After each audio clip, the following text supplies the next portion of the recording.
Olá a todos, sejam muito bem-vindos e muito bem-vindas ao Outliers InfoMoney de número 160. Me chamo Clara Sodré, sou analista de fundos na XP e aqui te apresentamos as principais gestoras do mercado para explicar um pouco sobre o que está acontecendo no mundo, os produtos disponíveis, as oportunidades, tudo o que você precisa saber para conhecer mais sobre a indústria de fundos. E hoje trazemos mais um episódio sobre o atual momento do nosso cenário macroeconômico, para que você saiba aproveitar as oportunidades em tempos de incertezas, correto, Fabiano? Isso aí, boa noite a todos. Eu sou Fabiano Sintra, Head de Análise de Fundos da XP Investimentos. Seguimos aqui explorando mais um episódio da nossa série sobre cenário macro. Temos tido uma agenda cheia e com muita emoção ultimamente no cenário macro.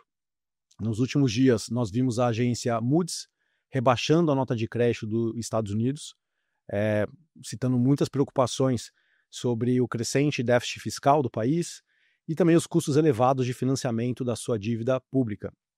No Brasil, semana passada muito emocionante também. Peço desculpas pela minha voz até, acho que é tanto nervoso que eu passei com a notícia do IOF na quinta e na sexta-feira. No final, teve uma reviravolta com os anúncios do Ministério da Fazenda em relação ao IOF, revogando, em parte, a medida que tinha sido anunciada anteriormente. Mas esse cenário de incerteza e desconfiança, ele se mantém, né, Clara Sodré? Exato, Fabiano. E esse assunto está sendo o assunto do momento aqui no Brasil, só que o interessante observar é que o fator de maior pressão sobre as ações específico aqui no Brasil seguiu sendo o cenário internacional, com as voltas das preocupações contra a sustentabilidade fiscal americana. Acompanhamos uma forte alta nas treasuries, os investidores se decepcionando com as propostas orçamentárias do governo americano e o cenário sendo bastante movimentado nesse 2025, né? E nesse contexto, como é que o investidor pode aproveitar as oportunidades e ter segurança para gerar resultados e investir com sucessos? Essa é a grande pergunta que queremos responder hoje. É isso aí. E hoje a gente vai ter um episódio muito especial. Eu tenho o privilégio de acompanhar essa história que a gente vai cobrir e relatar hoje aqui. É uma história de sucesso, muito comprometimento ao longo dos últimos 15 anos, pelo menos, e ver como que essa história tem se desdobrado. Então, trazemos hoje aqui na bancada do Outliers, nada mais, nada menos que o respeitado, bem disposto, admirado e ainda moderadamente tarifado, André Raduan, sócio da Genoa. André, seja muito bem-vindo. Bom, muito obrigado pelo convite, obrigado a vocês, obrigado a XP. É um prazer estar aqui. Espero poder agregar aí nas dúvidas, que são muitas, realmente. O Raduan já esteve presente aqui conosco. Episódio número 41, apresentando a Genoa. Tô ficando velho. No 123 veio o time de equities da Genoa aqui, falar um pouco do braço de ações. Mas para quem não conhece ainda o Raduan, rapidamente que é a biografia. Engenheiro civil de formação pela UFRJ, pós-graduação pelo Yale, nos Estados Unidos, e mestrado em economia pelo INSPER. Iniciou sua trajetória profissional em 1998, tendo passado pelo Banco Modal, Nobel Asset e Itaú, até chegar na Genoa em 2020. Raduan, seja bem-vindo de volta à nossa bancada. Obrigado de novo pelo convite. A gente está ansioso aqui para alguns temas, né, Fabiano? Acho que um dos principais é, de fato, o IOF. A gente vai entrar aqui, falar um pouco mais desse assunto. Mas uma pergunta rápida aqui só para entender como foi a sua noite da quinta-feira. Bem mal dormida. Na verdade, depois que saiu o recuo, a gente já tranquilizou um pouco.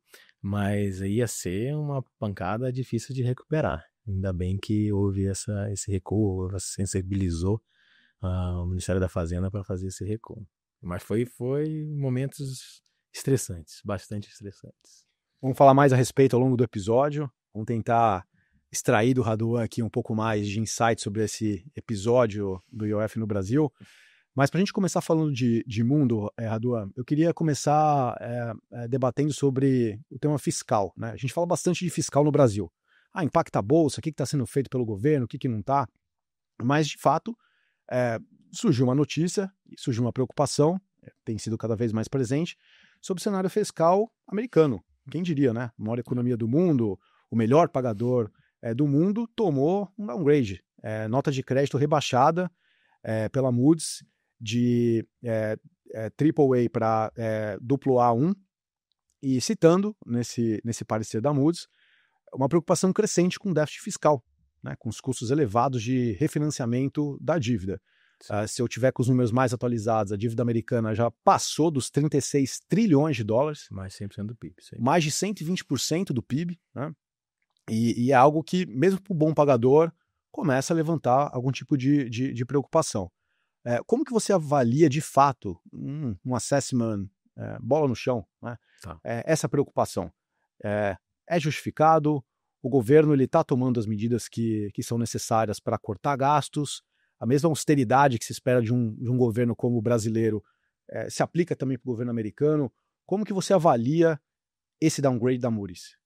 Olha, eu vou separar em duas. Assim, óbvio que é preocupante. Vou separar em duas dimensões. A primeira é: os Estados Unidos vai quebrar?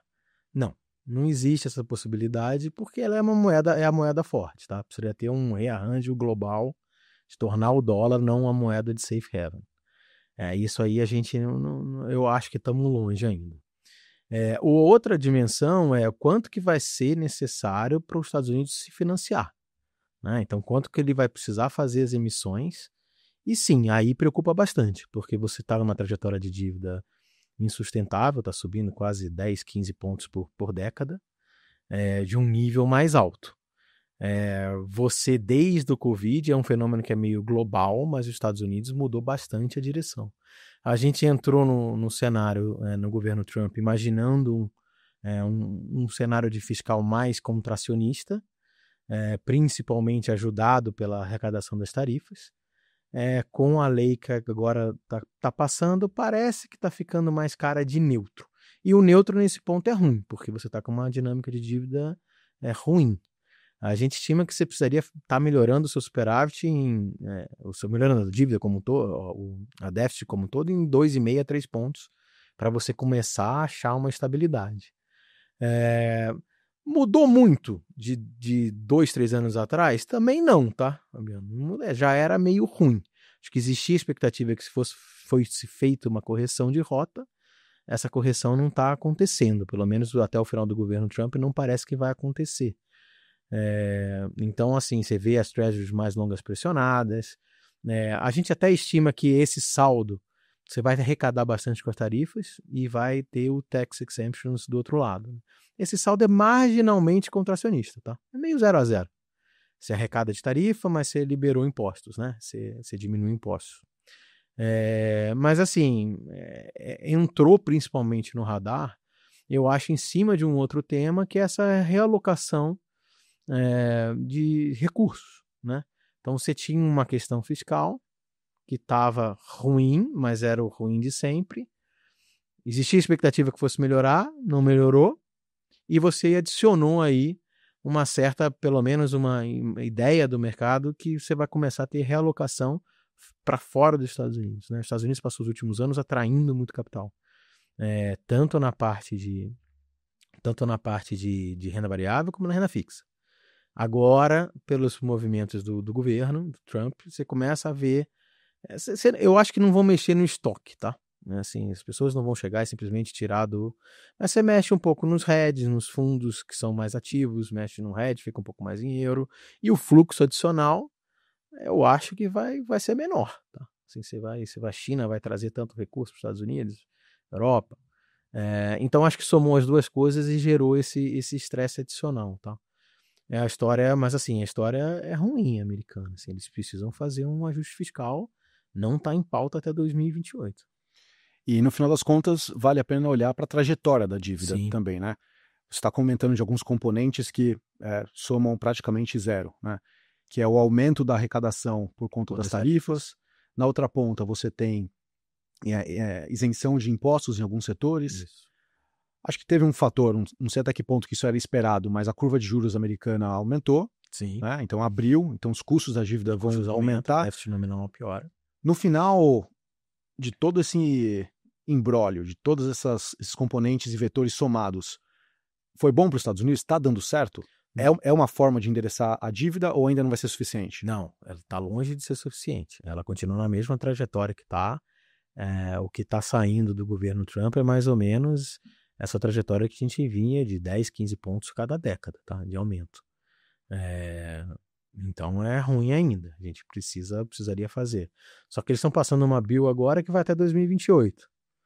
Então esse governo já encerrou praticamente, né? Óbvio que você pode fazer corte de gastos, pode mudar, mas a ideia é que esse governo não vai endereçar. E aí você vai ter precisado do próximo governo fazer alguma coisa. Mas, de novo, não é muito diferente do que a gente vivia. Eu acho que só está tendo esse estresse adicional por conta desses medos de realocação e talvez um cenário global também, que você começa a ver também dívida mais elevada no Japão. O Japão outro dia fez um leilão, o leilão foi mal sucedido. Coisa que a gente só vê em países emergentes acontecendo em países desenvolvidos. Que é uma história que eu acho que vem desde o Covid, que foi uma expansão fiscal muito grande para fazer frente aí à pandemia e que, na maioria dos casos, não retiraram, ou retiraram parcialmente. Acho que até nessa linha, né, falando de fluxo global, toda essa alta de juros nos títulos americanos está se espalhando para outros países, como citou o Japão. Além disso, o Trump ameaçou a União Europeia em uma tarifa de 50%, então valendo até a partir do dia 1º de junho. Então, todo esse cenário está pressionando o fluxo global, a gente segue vendo esses recursos indo para os mercados emergentes, e a grande pergunta é, esse movimento ele tende a continuar? Como é que você enxerga essa realocação de fluxo global? Eu acho que tende, eu acho que ela não vai ser aguda, de novo, como as pessoas vão simplesmente realocar todo o seu portfólio, mas eu acho que o fluxo marginal e até alguma realocação vai acontecer. O que o governo Trump está fazendo, ele está quebrando quase todos os acordos globais que existiam, né? Tanto de segurança, como comércio, na diplomacia. Então, antes a gente vivia um mundo que vivia sob o guarda-chuva americano. Hoje, cada um tem que olhar um pouco para o seu umbigo. Então, é natural que você olhe para todas essas incertezas e façam... E, de novo, saindo num momento que a gente viveu até o final do ano passado, início desse ano, era a exuberância americana. Era os Estados Unidos crescendo mais que todo mundo, atraindo capital, tecnologia. E aí, de repente... Será que eu preciso ter, vou chutar, tem 80% aí dos fundos estão alocados em dólar. Será que eu tenho que ter 80%? Será que eu não preciso ter um pouquinho menos agora? E é isso, eu acho que continua gerando uma certa, um dólar fraco, né? Aquele primeiro momento, você vê euro, pound, mesmo iene, valorizando, coisa de 7% a 10%. Eu acho que agora é uma coisa mais estável, tá? Mas é isso aí, você vai encontrar equilíbrio de juros mais alto para todo mundo e essa realocação aos poucos, saindo um pouco dos Estados Unidos, saindo para os outros países. Eu tive outro dia com um pessoal de fundo soberano. Eu não tenho outro lugar para investir. Eu invisto de longo prazo. Os Estados Unidos ainda tem melhores empresas, os Estados Unidos... A Europa tem um problema ainda de crescimento mais crônico, a China tem seus problemas de controles, mas você pode o fluxo marginal distribuir um pouco diferente. Então eu acho que é essa daí. Você teve um primeiro choque e agora é um movimento um pouco mais lento. Mas, de novo, os Estados Unidos está passando por um momento de incerteza elevadíssimo. Assim. Eu acho que é essa parte que o governo não percebeu. Se você tivesse feito isso tudo no momento 1, não, vamos botar tarifa de 10% em todo mundo e China 30%. Legal. Ia ser um choque para o mercado, mas acabou, a gente entendeu a regra. Agora vai, bota 100 e tanto não sei aonde, aí volta, aí bota México, bota Canadá, aí tira. Aí como é que você faz? Aí vai, volta, desfaz. Eu entendo que seja tática de negociação. Uhum. Trump é um negociador, etc. Tudo isso eu entendo. Só que quando você está numa empresa, é uma coisa você fazer esse tipo de negociação. Quando você está num país, você gera incentivos, expectativas de todos os agentes econômicos que você não desfaz. Esse blefe aí, mesmo que seja um blefe, você desfez, certo? Alguma coisa ficou. É aquela máxima, né? Uma vez que você puxou a arma, já era. Né? Já era. Você não atira, mas aí você vai guardar ela, mas você pode puxar de novo. Quando que você pode puxar de novo, né? E quais são os impactos que você acha? A gente falou muito da parte econômica, monetária, fiscal, etc. Quais são os impactos que você assumiria, o que daria para inferir que teria numa camada geopolítica? Os Estados Unidos sempre teve um gasto muito grande com defesa, né? Não só no próprio Estados Unidos, como no mundo todo. Sim. Ele já anunciou diminuição desses gastos, tanto é que a Europa está começando a gastar mais agora para ficar bem armada, reforçando a sua defesa, ainda mais com as questões com Rússia e com China, etc. Tudo isso deve ter uma consequência geopolítica, né? Os Estados Unidos ele perde espaço geopolítico, ele vai passar um pouco essa responsabilidade de cada um por si para outras jurisdições do mundo? Acho que sim, né? Depois aqui é o emblemático, 2 momentos, né? Primeiro com Zelensky na Casa Branca e a própria reação da Alemanha. Tem que lembrar que a Alemanha é o melhor aluno que tem, né? É o aluno nota 10. Se o aluno nota 10 está gastando mais, eu acho que os alunos nota 9, 8, 7 vão gastar mais também. Então, é um mundo que a globalização anda um pouco para trás, em todos os aspectos. É um mundo que vai olhar mais para o seu umbigo. China, por exemplo, está fazendo estímulos para consumo, coisa que ela não fazia. Então, todo mundo está olhando e fala, como que eu dependo menos desse cara? Porque esse cara amanhã pode me botar uma tarifa, ou sei lá, fazer pior. Então é um mundo que está olhando para dentro, não está mais... É complicado, realmente a gente nunca viu, tá? Assim, na nossa vivência nem de mercado e nem... Né, esse pacto pós-Segunda Guerra Mundial nunca tinha sido quebrado, agora meio que foi. Será o início aí de uma nova configuração ordem global. A China ela já vem transitando, né, transicionando de uma economia muito pautada em exportações para cada vez mais também pautada em consumo. Sim. A gente viu o Banco Central chinês cortar juros, né, com as expectativas do mercado, mas uma redução que desde acho que 2024 a gente não via, um pacote de estímulo. Não só visando estimular esse consumo interno, estimular a economia, mas também se antecipar essas potenciais consequências da tensão comercial com os Estados Unidos. Seria então o momento da China ocupar um novo espaço nessa ordem global? Olha, sim, assim, em parte de mercado de capitais ela atraiu um pouco de capital. A gente tem visto até um certo, né, apreciação do yuan.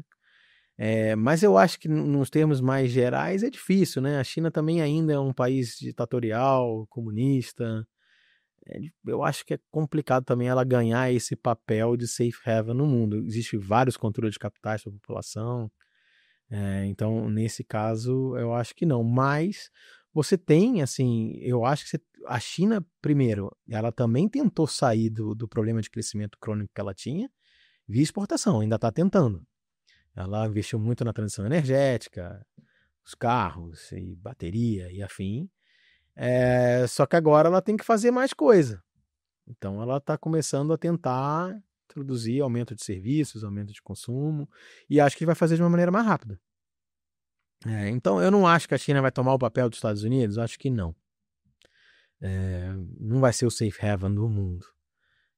Mas eu acho que assim, ela vai acelerar essa transição de exportação para consumo doméstico. Isso ela vai. E para o Brasil pode ser bom, realmente. É até interessante, né, olhar um pouco desse atual momento dessa guerra comercial e comparar com o Trump 1, que ele inicialmente focou ali na China e de lá para cá a China fez toda uma preparação, né, interna para conseguir de alguma forma combater. Como é que você enxerga a postura da China hoje, se comparado ao que aconteceu em 2018 e como isso de certa forma está influenciando as outras regiões de alguma forma a reagirem a esse movimento? Assim, e mesmo antes nas eleições, antes na própria conversa dos principais assessores do Trump, era uma linha bem mais dura com a China.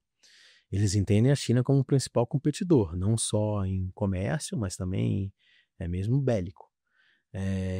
Mas eles também não conseguem viver sem imediatamente, né? Você vê que bota 140, começa a faltar produto, eles têm que andar, não dá, né? Todo mundo quer comprar o seu iPhone. Mas eu acho que o que já foi feito a gente tem a impressão que assim, o grande problema econômico vai ser nos investimentos. Como que você faz investimento num cenário como esse? Onde você bota sua fábrica hoje? Você bota nos Estados Unidos, que você vai pagar menos imposto, legal. Mas você vende para a Europa? Eu vendo para a Europa. Se o Trump botar 50%, será que a Europa não vai retaliar? Vai retaliar. Aí, de repente, o cara que você está vendendo vai cair demanda. Tá bom, mas aí eu faço só interno, então. Beleza, mas você pega a matéria-prima da onde? Eu pego matéria-prima do Brasil, da China. E o cara pode taxar. Então, qual é o planejamento que você vai ter para fazer um processo grande de investimento? Então, assim, é um tiro que está meio que saindo pela culatra. Ele quer trazer o investimento para dentro. Em setores tipo aço, automóveis, tem capacidade ociosa. Os Estados Unidos foi perdendo e as fábricas estão lá. Estão meio obsoletas, mas estão lá. Então, isso aí, beleza. Isso aí é mais fácil de você preencher. Agora, você criar um investimento muito novo é ruim, assim. Todo esse dado de incerteza vai derrubar crescimento, vai derrubar investimento, e ficam todos os países olhando, eu preciso da minha demanda interna, porque a demanda externa talvez eu não ache. Então é complicado, realmente a gente vai ter um crescimento mais baixo no mundo. Perfeito. Trazendo agora aqui para o mercado local, semana agitada. Quinta-feira à noite, o governo brasileiro implementou algumas mudanças no IOF, que é o Imposto sobre Operações Financeiras, o tempo está quente, com vigência já para sexta-feira, então sem muito espaço para manobra. E as medidas afetam principalmente previdência privada, o VGBL, crédito corporativo e operações cambiais. O anúncio teve uma reação inicial negativa nos mercados, o dólar subiu 2% logo após, o ETF-EWZ caiu 5% no after e logo na sequência, na abertura, o Ibovespa chegou a recuar 1,6%.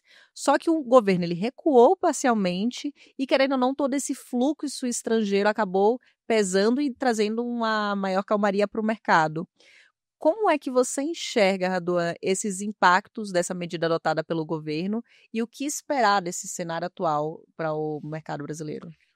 Olha, a medida obviamente tinha umas barbaridades lá dentro, principalmente na questão dos fundos. Acho que faltou um pouco a compreensão que não tem risco cambial ali envolvido, que são várias operações que são feitas ao longo do mesmo dia, semanas. E isso foi revertido, graças a Deus. Mas alguma coisa fica de ruído, né? A grande questão que o governo agora vem tentando corrigir a mensagem foi uma espécie de controle de capital, foi uma medida para afetar a taxa de câmbio. Vamos pensar que nem seja controle de capital, mas foi uma medida para afetar a taxa de câmbio, para as pessoas não remeterem o dinheiro. Na entrevista coletiva eles falaram um pouco disso. Se é isso, pode vir outras.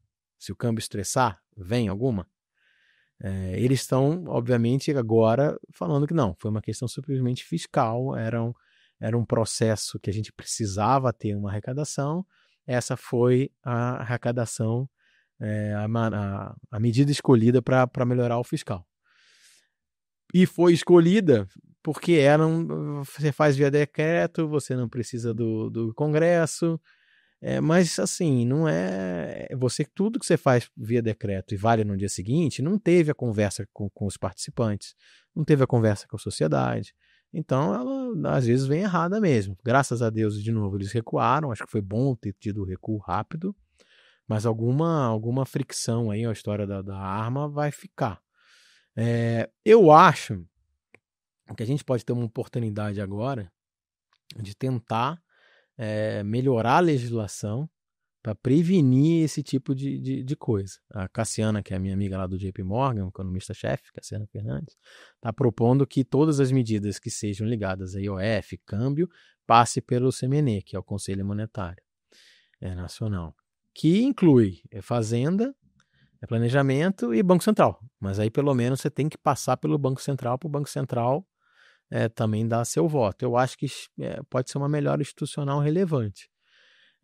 Porque aquilo, se você taxa a saída, você inibe a entrada. Então, a gente tinha... Se você tem investimento lá fora, nunca mais você vai voltar. Porque se você voltar e quiser mandar de novo... Então, assim, é ruim. E mesmo nas outras medidas, como crédito, é ruim. Você, da noite para o dia, mudou totalmente uma indústria.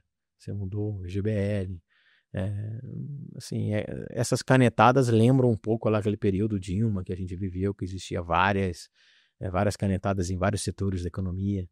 Esse governo, sinceramente, eu acho que o Haddad não está fazendo isso. Normalmente ele não faz. Acho que isso foi o primeiro movimento. Voltar atrás, mas alguma mágoa aí vai ficar. E aqui no Brasil a gente vem acompanhando bastante movimento do Banco Central, tentando estimar quando vão cessar as subidas de juros, iniciar os cortes de juros.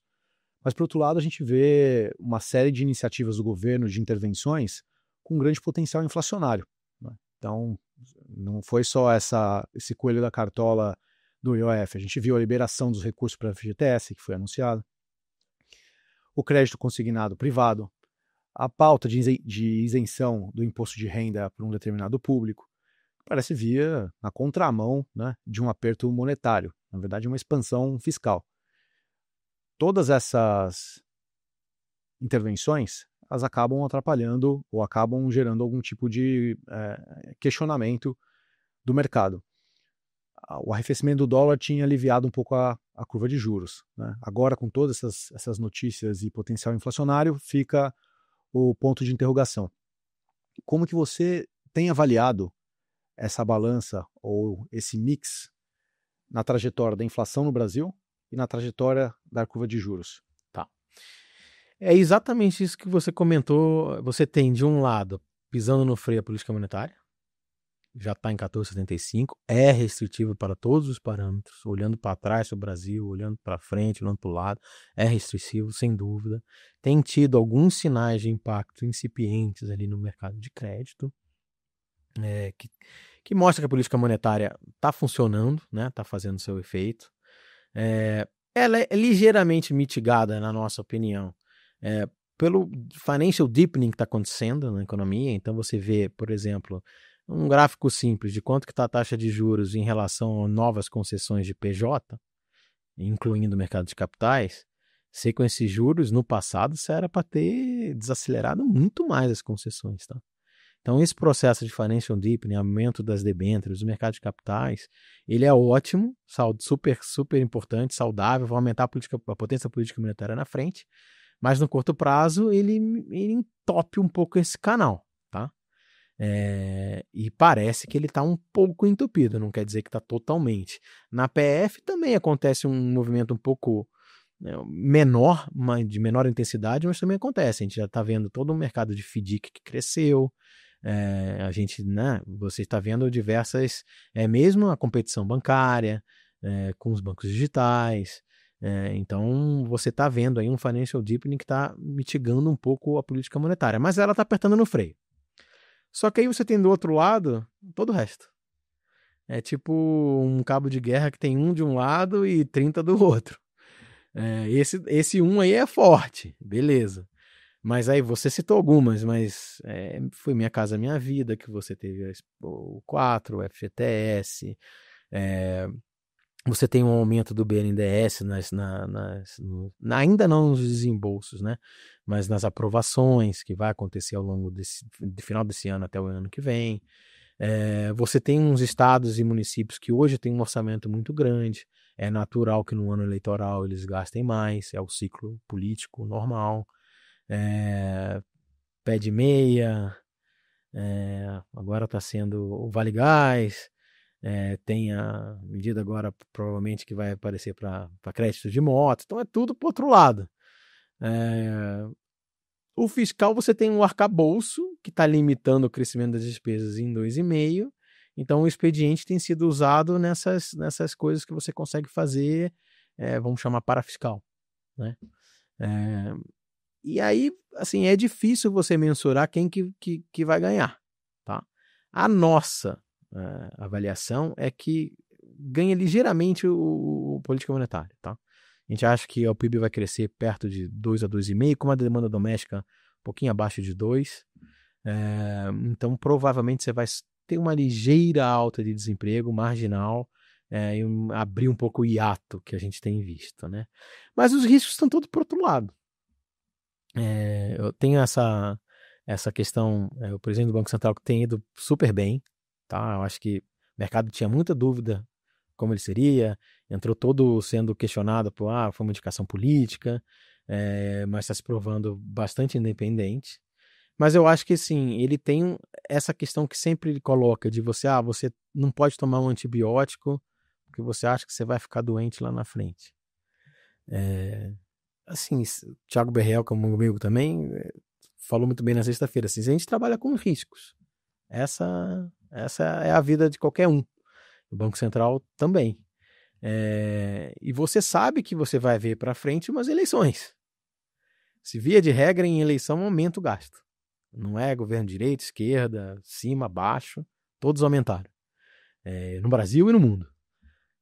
Então, assim, é de se esperar que você vai ter um aumento de gastos para as eleições. Não vou tomar um antibiótico? Talvez não, mas vamos tomar uma vacina? Vai ter influenza agora no meio do ano, sempre tem.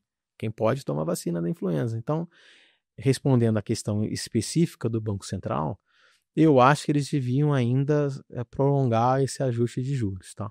Apesar de obviamente, numa velocidade bem menor, não cabe 14,75 você fazer aumentos de 50 bases, mas acho que você ter um ou até dois aumentos de 25 bases, eu lá faria. Acho que provavelmente na próxima reunião do Copom eles vão ver um modelo até piorando um pouco, né, porque você tem que fazer a reavaliação de como foi a inflação, como foi o hiato, e o PIB vai estar mais alto, a inflação um pouco mais alta que eles tinham. Então eu acho que eles deveriam dar esse pelo menos esse 25 extra. Não está muito presente na comunicação deles, tá? A comunicação tem sido quase de que parei e vou ficar um higher for longer. E até o higher for longer é meio difícil de vender, porque ele tem uma inconsistência. Quando você chegar lá na frente, você está em outro cenário. Então, ele é inconsistente intertemporal, como a gente fala. Então, até por isso eu acho que esse 25 a mais sempre mostraria uma certa ainda preocupação, mas eles não parecem que querem dar não, tá, Fabiano? Sim, a gente tem acompanhado um pouco as pesquisas com as gestoras que são parceiras aqui do Outliers, e não é esperado um corte para esse ano, obviamente. Não. Mas também não é esperado um aumento. Então... Toda a comunicação passa por manter essa patamar de restritividade nesse atual. O que eu acho é que vai ter uma ligeira piora nos modelos, e aí o mesmo patamar de 14,65 tem que ser um pouquinho mais alto. Acompanharemos as cenas dos próximos capítulos, porque vai precisar ser eu corajoso. tô underdog nessa. Vai precisar ser corajoso para assumir os juros pré-eleição. Tô bem underdog, porque não tá com a menor cara deles quererem fazer isso. Fazer esse aumento. É até interessante porque o nosso time de economia soltou hoje que com essa elevação do IOF, eles não esperam mais essa alta de 0,25. Não, então só para... É verdade, então eu falei política monetária de um lado, tudo o resto pro outro. Até o IOF. O IOF joga um pouco para cá.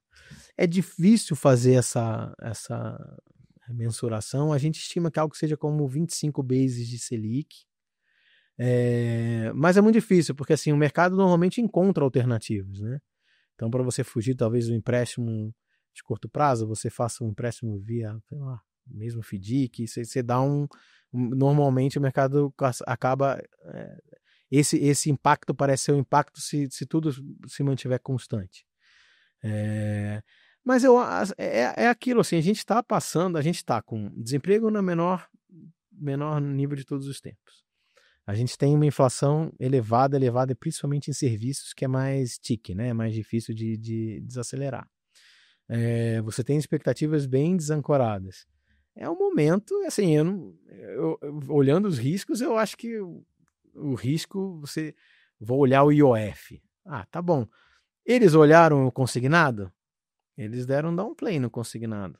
É tudo troca, a maioria troca. A gente não sabe ainda. A última informação que a gente teve acho que foi do Ministério do Trabalho, que divulgou, 70% era troca, 30% era novo. Talvez esteja caindo. Então, assim, eu não abraçaria esse IOF como a solução de todos os problemas, não. Como grande bala doutor ali para refletir.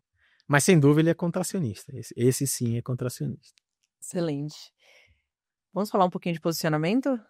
Então, eu gosto muito dessa parte de posicionamento, porque a gente mudou um pouco aqui o formato. Você botou uma regra difícil. Esse formato ele é interessante porque ele, de certa forma, a gente passa um pouco, né, da visão dele de cenário, só que na hora de falar de posicionamento sempre tem aquele ímpeto de justificar, e aí é que a gente tira Tá bom. esse ímpeto e direciona para irem lá conferir, se aproximar Tá bom. da carta de vocês, entender um pouco mais.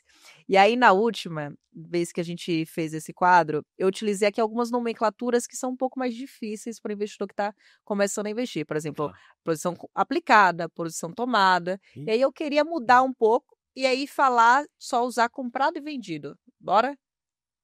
Para juros, A gente pode usar, tá? tá bom. Vou tentar trazer aqui um pouco. Que aí, por exemplo, se uma posição aplicada em juros, é porque ela tem perspectiva de queda, correto? Correto. Tomado, perspectiva de alta. É. Então, acho O que problema já é que a fica nossa um pouco posição é mais. meio complicada, mas vou tentar. Então, vamos lá. Coisa rápida na tentativa aqui. Ping-pong. Ping-pong. Ping-pong. Juros Brasil, juros nominal, comprado ou vendido, aplicado ou tomado. Juros curto Brasil, tomado. Juros longos aplicado. Não fugi muito, vai. Não fugiu, valendo, não tá fugiu, valendo. tá valendo, tá valendo. São posições diferentes. São Vamos lá, É. juros G10. aplicado. Emergentes. Emergentes aplicado. Bora pra moeda? Bora. Dólar. Vendido pequeno. Gostei. Justo, tá passando. Real. Neutro, sem posição. Euro. Esse a gente é comprado pequeno. É nele que tem o contra o dólar. Iene. Sem posição. Justo. Bolsa Brasil. Comprado. Pequeno. Global X dos Estados Unidos. Sem posição. Estados Unidos. Também sem posição. Passamos. Aí, ó. Oi? Foi bem tranquilo. A mosca é roubadinha, mas não foi tanto. Passou vai. de ano. Não, mas é importante o disclaimer do tamanho da posição. A gente até incluiu isso na nossa pesquisa pré-Copom, porque às vezes é justamente isso, né? Uma posição ali que não é uma grande convicção, mas que você está de alguma forma ou fazendo a proteção do portfólio, Exato. ou simplesmente tendo um posicionamento ali tático. Então, esse disclaimer é importante. A gente vai anexar aqui a carta de vocês para quem Tá bom. quiser ler, entender um pouco mais de posicionamento. E a ideia é um pouco estimular realmente essa leitura, esse acompanhamento, porque a gente sempre também reforça, né? Quando a gente fala do posicionamento de multimercado, você pode sair aqui amanhã e mudar tudo. Com certeza. O Fabiano me conhece mais E a tempo, Genoa sabe que tem, sim. tem um timaço de especialistas acompanhando o mercado exatamente para fazer os ajustes de E portfólio vamos quando combinar necessário. que a cada tweet, que não é mais tweet, né? Como é que fala agora? Sei lá, X do presidente do Trump. Tudo pode acontecer. Tudo pode pode acontecer. Os coelhos da cartola não são só no Brasil. Não. Os Estados Unidos virou país emergente. Bora sair um pouco da gestão e falar um pouco do lado humano do Raduan. Tá bom? Excelente. A gente tem aqui um quadro que justamente ele traz um pouco disso, né? Para você compartilhar um pouco com a nossa audiência o que você costuma consumir, seja de hobbies, filmes, livros, coisas que você acredita que te ajuda não só no seu profissional, mas também no seu pessoal. Claro. E aí eu queria começar aqui perguntando se você está lendo algum livro nesse momento. Se sim, se você tem indicação aqui para nossa audiência. Tenho, mas ele é profissional. In an Uncertainty World, do Rubin. Mas assim, não é muito técnico, não. Tá? É um livro antigo. Mas eu tô lendo porque eu sempre converso com os meus sócios e como realmente eu acho que o tema é esse, incerteza, esse é um livro legal. Ele foi do secretário do Tesouro na época da crise do México. Antes ele tinha sido, né, do mercado financeiro. Então ele coloca todas as suas tomadas em decisões, ela não tem um certo, ela não vai ter um certo sempre. Você tem que pensar em probabilidades. Se a gente tiver uma estratégia do mercado que você ganha 60% e perde 40%, ela é ótima, mas vai perder 40%. E às vezes você perde 2, 3, 4 vezes, no longo prazo vai ser 60-40%, mas no curto prazo pode não ser. Então eu acho que é um livro legal, um livro interessante. E eu comentei que eu testemunhei pelo menos 15 anos aí de trajetória, né? Você com certeza tem mais. Se for fazer uma retrospectiva, você já passou por poucas e boas, né? Já. Crises aqui no Brasil, eventos estruturais fora do Brasil também, Sim. pandemia. É verdade. Nessa armadura tem várias marcas, né? Tem. Se você pudesse olhar para trás e dividir uma pílula de sabedoria que hoje o Raduan maduro, sênior pra caramba, dividiria com todos que você carrega com você no dia a dia? Como gestor, eu acho que o importante é você tem que ter uma noção do risco antes de você colocar. Você você tem que saber o risco que você está correndo antes de você fazer o investimento, né? Colocar a posição. Então, o que eu aprendi ao longo do tempo é que você tem que fazer esse risco tem que ser preventivo, tá? Porque às vezes coisas até que você não está conseguindo monitorar tanto acontece. O Joesley Day, né? Não tinha, ninguém tinha esse cenário do radar, ninguém tinha.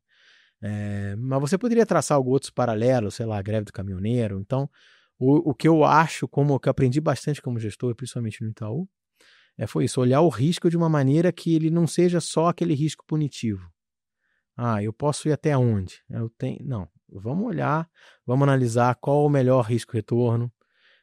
Se eu consigo mitigar do drawdown, acho que o cliente é muito sensível ao drawdown, com razão. Então, você usa o mercado de opções, a gente usa bastante o mercado de opções para mitigar esses riscos de eventos de cauda. E, de novo, acho que no momento atual ainda é mais importante. E se você fosse falar para investidores em geral, eu acho que é ter um método. E a vantagem agora é que você tem dados para se analisar se teu método funciona ou não funciona sem botar ficha. Você pode só olhar o histórico. Hoje, né, a gente tem uma quantidade de dados enormes. Na hora de investir o seu dinheiro, o que seria o checklist completo que você faria na hora de olhar e avaliar uma gestora de recursos? Tá. Primeiro é a própria equipe, né? Se tem uma equipe robusta, se tem uma análise profunda, se tem tecnologia envolvida, e aí você consegue medir de certa forma quantitativa, né? Esse seria o quantitativo na performance. Mas aí eu acho que tem que olhar com muito cuidado, e eu acho que é um problema. O investidor, o investidor pessoa física, na hora que vai olhar, ele tem basicamente uma informação. Ele tem a informação dos resultados dos últimos meses. Dos últimos 12 meses, 24 meses, 36. Ele não tem muita informação além dessa. E eu acho que é muito importante você olhar os momentos que a gestora ganhou. Ela ganhou em momentos de crise? Ela mitigou, pelo menos perdeu pouco nos mesmos momentos? Ou ela é uma gestora que faz sempre, no termo all-in, e aí ganhou muito num período e aí não entrega depois. Então é uma certa consistência. E aí, assim, tem vocês para olhar essa consistência. Eu acho que a gente tem que aceitar mais as recomendações dos profissionais. E aí eu vou pegar o gancho dessa resposta, porque a Genoa foi fundada em meio a um cenário extremamente desafiador, 2020. A gente saiu em final de fevereiro, início de março, na pandemia. E aí eu me lembro até que cheguei e falei, cara, e agora, né? A gente saiu e será que vai ter cliente? Será que tem cliente? O cliente vai querer? Não vai querer? Foi realmente umas noites mal dormidas aí. E aí o meu comentário é que a Genoa faz parte das gestoras que nós temos alta convicção. Os fundos estão dentro da nossa seleção de multimercados. Inclusive, além de estar no primeiro quartil, são os multimercados que estão se destacando perante toda a indústria, indo realmente na contramão. Então, agradecer aqui a presença. Obrigado a vocês, obrigado pela recomendação. A porta está sempre aberta. E aí, se quiser deixar algum comentário para esse investidor que está olhando para esse cenário atual e não está querendo investir, está no momento. Eu acho assim, pode ser um padrão óbvio, mas assim, a beleza do multimercado é que você consegue ir contra, né? Na maioria dos outros investimentos você não consegue. Então, em cenário de incerteza, você ter flexibilidade, de ter mais geografias, não ter só Brasil, não ter, né, ter outros emerging markets, ter G10. Então, eu acho que isso aí, principalmente na incerteza, é bom. Então, eu sei que é uma classe que está sofrendo, né? Classe de multimercado, mas eu acho que, olhando para frente, ela vai performar bem. Queria te agradecer mais uma vez. Obrigado pelo convite. Tanto ao Raduan, mas também a todo o time da Genoa. Um abraço para o Noel, para o Mariano, para o Emerson, Tariq, todo o time. Como a Clara comentou, é uma alta convicção nas nossas análises aqui de gestoras. Ela é uma outlier Então, parabéns pelo trabalho. Obrigado Pelas contribuições aqui do nosso episódio. E seguimos acompanhando os desdobramentos desse mercado emocionante. Obrigado, Clara. Obrigado. Valeu, Adan. Até a próxima. Até a próxima.